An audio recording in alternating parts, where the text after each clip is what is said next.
And Livio Piccioni, who's put this team together, remember, he's not just the driver. That's what you always have to bear in mind. He's the guy that has knitted this team together. Graham Taylor's the team manager there, huge amount of experience, and he's the man who's gone out and found the guys to deliver the results. And it really is a closely knit team. There's a tremendous team spirit at Monaco, and it's delivering fruit already. Great stuff. So the silver medal to be presented to Philippe Guimaraes. Mr. Mandla Nkomfo, who's the MEC, the Gauteng government.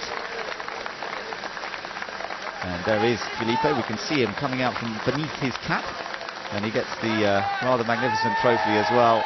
And just look at that, what that means to him. And the gold medal to be presented now to, of course, Neil Yarni, something that he's got pretty used to over the years. Last time out at Taupo, he managed to take the victory, and he's done it again here. The gold medal goes to Neil Yarni, and it's Mr. Paul Mashatili, the Premier of Gauteng, and Gauteng cannot be more delighted, I'm sure, at what's an event has been delivered this afternoon by these guys, because it has been excitement throughout, a very unpredictable outcome. Okay, Switzerland, once they were in front, it looked like they were going to stay there, but there was always something different going on behind.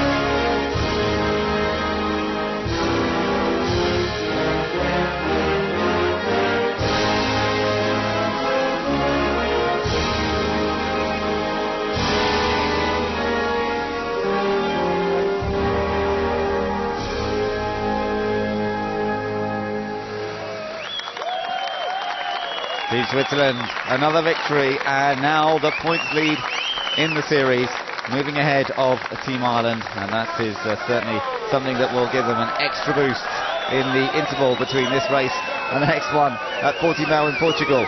Time for the champagne spray, and for two of those drivers, it's the first time that they've been able to enjoy this on an A1GP podium.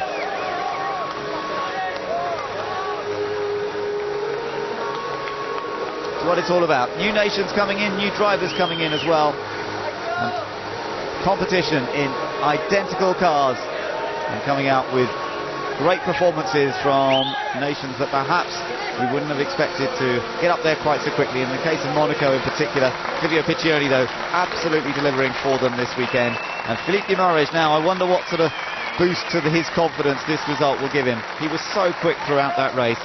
The way he closed up on Monaco, was able to get through, and that little mistake made by Piccioni, solid in the last laps, apart from that little fuel pressure problem that was obviously causing the Brazilian team concern.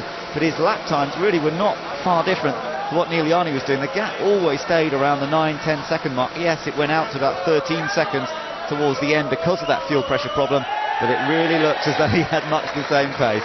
And they've even managed to catch the champagne bottle. Wonderful stuff. Hubertus Bolson there, whoa, and he didn't manage it. Joint seat holder, ouch.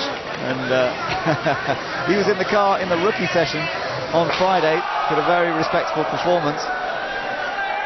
But what a special moment it must be for him as a team owner in effect, along there with Livio Piccioni, to have achieved this in such a short space of time. Wonderful. We'll be hearing from them in just a short time. They'll be making their way over to Pangaea, the hospitality area for A1GP, where hopefully people have been enjoying the racing here this afternoon, along with all the fans here.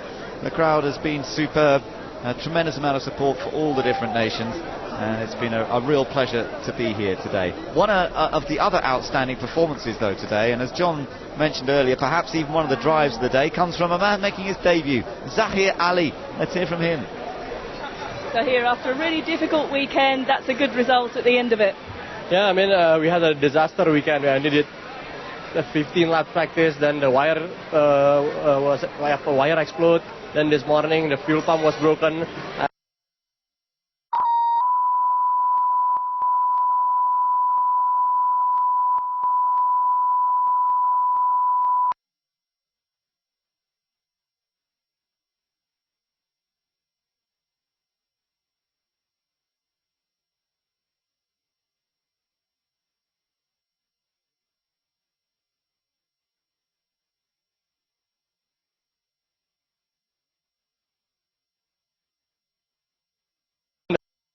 But yeah, it was good for the team and good for me. Well, you're looking very relaxed after that very physical race.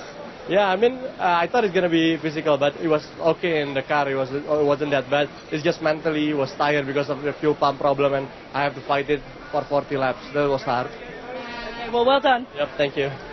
Another new face to congratulate there, Zahir Ali, taking 9th place for Team Indonesia. And well, yes, he doesn't look too worn out. The delight of scoring some points for the team, I'm sure, helping out as well in terms of dealing with the fatigue. And Zahir Ali, we'll see whether he gets another opportunity. I should think the team will be delighted to give him another chance. Yes, there were several cars out of the race, and that helped them a little bit, but it was a solid performance in the latter stages. And he held on to 9th, with Italy and Germany and India all not far behind him. So he finished ahead of some good teams. Now, this is what it's done to the points. Switzerland now take the lead in the table by 3 from Ireland, who dropped to 2nd. How quickly things can change when Ireland have been looking so dominant. Portugal in 3rd place, Netherlands in 4th position, and then France in 5th, and New Zealand in 6th, out of the points this time after that incident with Malaysia, who still sit in 7th. Australia out of luck as well, but now Monaco move up into 9th place. Great Britain in 10th, USA and South Africa behind. USA were in the points today, but Brazil, of course, a very useful amount of points for them today, so it's brought them up ahead of a whole group of teams. Indonesia now on the points table as well, 19th position with 2 points. Germany and Mexico yet to score. Okay, let's get some more reaction from the pit lane now, and I think one of the teams that's got to be more disappointed than most is Team Australia. They had a great starting position on the grid, the car was flying, at one time they had fastest lap, but it all went wrong really on one pit stop. Let's hear now from Alan Jones. Alan, great promise to the day, all sort of went for naught in that pit stop. Yeah, I mean, it's just, I'm gutted, you know, I can't believe it. There was an absolute podium going there for sure, and we were led to believe that Germany weren't going to come in on that lap anyway, and they did, but they cut across our bows, and in doing so we had to jump on the brakes, and then the anti-stall didn't work. The anti-stall stalled it. So it was just a complete cock-up. But he had the pace, he was running consistently as quick as the leader all during the race, and had the fastest lap there for a long time. Just really disappointed for him and the team, because you know, we've done really good pit stops, and everything's gone really well. I mean, he didn't qualify very well for the sprint race, and that was disappointing. But then starting 4th for the feature and he got boxed in a little bit at the start, and then he came back, and it was looking really good there. Well, you guys had it all in place, but luck didn't go your way this time, so hopefully you'll get it next time. Thanks very much. Just goes to show with A1, you never know. Amen. Well, that's absolutely true. And Alan Jones has seen it all before and been in the middle of it many times himself. This is the replay of that incident. Now, look, he tries to get going, sees Germany come in, gets on the brakes, but then, as Alan tells us, the anti-stall didn't quite kick in, because the engine did actually stall, and they then had to try and push it, and it just did not want to fire back up again. So the team were busy trying to push it down pit lane, even the jack man trying to take the jack with him, and they couldn't get the engine fired up all the way down the pit lane.